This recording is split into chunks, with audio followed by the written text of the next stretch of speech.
Thank you very much.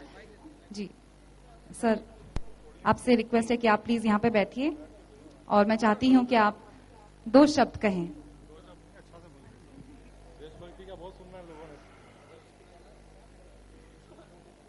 आदरणीय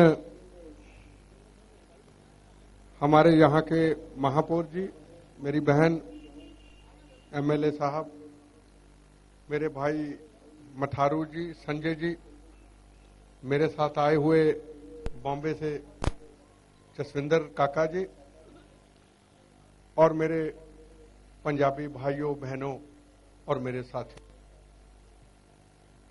आज का दिन हमारी सिख कौम के इतिहास का, हमारी पंजाबियों के इतिहास का, चाहे हिंदू हो, मुसलमान हो, सिख हो, ईसाई हो, उनके लिए एक बहुत ही इतिहास के अंदर एक अलग दिन है।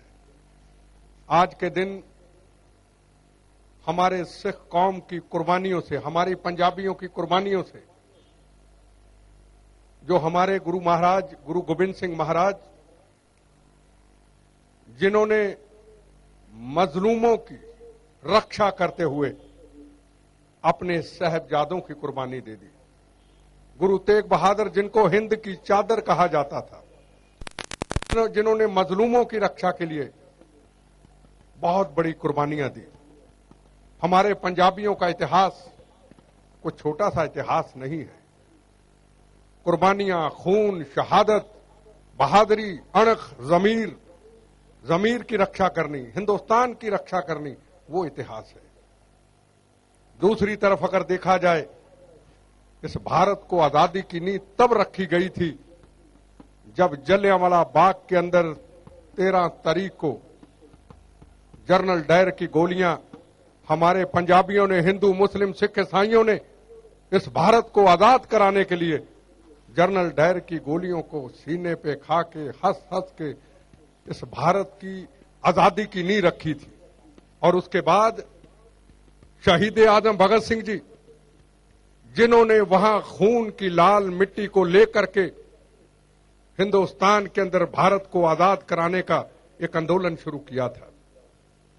एक छोटी उम्र में आंदोलन शुरू करना, वो राजनीतिक थे।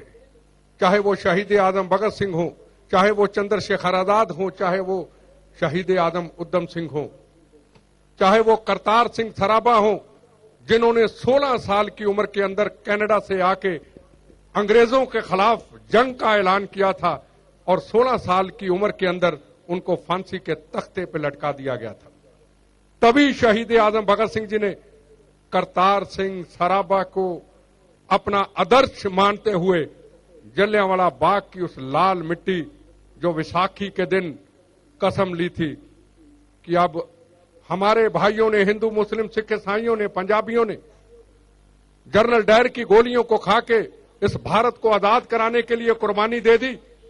अब भारत को आजाद कराने के लिए हम फांसी के रस्से के राजगुरु सुखदेव के साथ हंस के उसको चूमेंगे।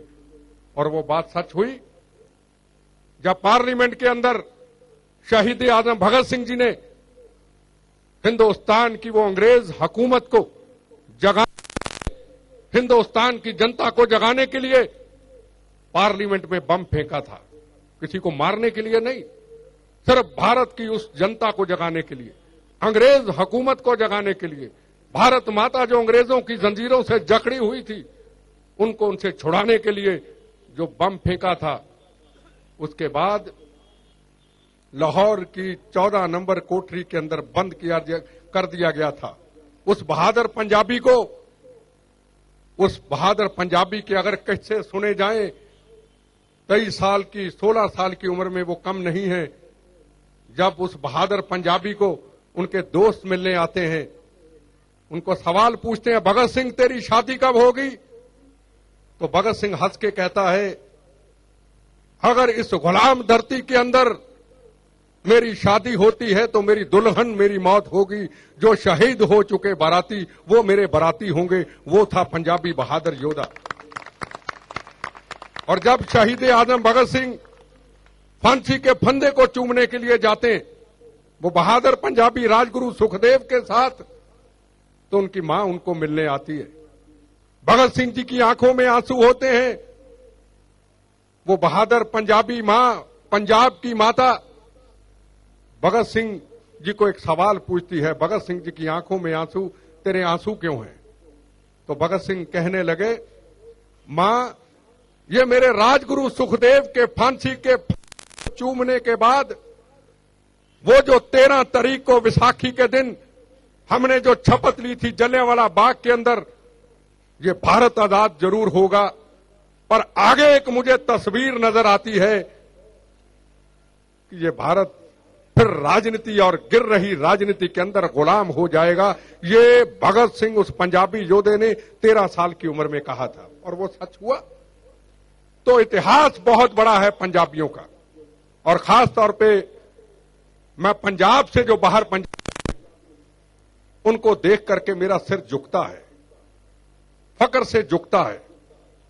जो उन्होंने यहां पे, चाहे बॉम्बे हो, चाहे पूरा महाराष्ट्र हो, चाहे गुजरात हो, चाहे हिंदुस्तान के बाहर पंजाबी कोई भी बैठा है, हिंदू है, सिख है, मुसलमान है, उसके अंदर जो अपना एक करिश्मा, अपनी एक शक्ति, अपनी एक सोच, अपना एक व्यापार के जरिए जो पंजाबियत का, सिक्खी का, गुरु महाराज का, शहीद आजम भगत सिंह का जो नाम ऊंचा किया है, हमारा सिर्फ फक्र से ऊंचा होता है। वो जो विरासत आप लोगों ने यहां संभाली है सिख परंपरा की, वो हम पंजाब में लोग नहीं संभाल सके। पंजाब में तो दूसरे दिन हम कृपाने निकाल लेते हैं। हम ये नहीं सोचते कि हमारा पंजाब का जो पंजाबी बाहर बैठा है उसका क्या होगा, उसके बारे में हम नहीं सोचते। अभी आपने देखा होगा कि शरद पवार जी, चाहे कोई भी पॉलिटिकल पार्टी के हों, एक सिख नौजवान आया, कृपान और एक थप्पड़ मार दिया। असर किसके ऊपर पड़ा? हमारी पूरी पंजाबी कौम के ऊपर पड़ा। हम ऐसे नहीं हैं, हम आतंकवादी नहीं हैं, हम तो अपना कारोबार करते हैं, हम गुरु महाराज को मानते हैं, और जितना गुरु महाराज को आप पंजाब के बाहर मानते हैं, हमारे पंजाब में वो चीजें नहीं रही। तो मैं आपका सबका शुक्रिया अदा करता हूं। आपको यही कहना चाहूंगा, हमारी वो गुरु महाराज की परंपरा, हमारी वो गुरु महाराज की कुर्बानी, हमारी उन साहिबजादों की कुर्बानी, हिंद की चादर गुरु तेग बहादुर महाराज की कुर्बानी, शहीद आजम भगत सिंह की कुर्बानी, शहीद आजम उधम सिंह जी की कुर्बानी, उनको याद करते हुए लोगों को अपने इतिहास को हमेशा जिंदा रखो। एक विसाखी मनाना हमारा मकसद नहीं है, एक गाने गाना हमारा मकसद नहीं है। हमारा मकसद सबसे बड़ा होना चाहिए कि हम कहां से आगे बढ़े, हमारा इतिहास कहां से शुरू हुआ, हमारा इतिहास कुर्बानियों से शुरू हुआ, और उस इतिहास को आपने जिंदा रखा है और आगे भी जिंदा रखेंगे। इन्हीं शब्दों के आपके साथ शुक्रिया अदा करता हूं। श्री वाहेगुरु जी का खालसा, श्री वाहेगुरु जी की फतेह।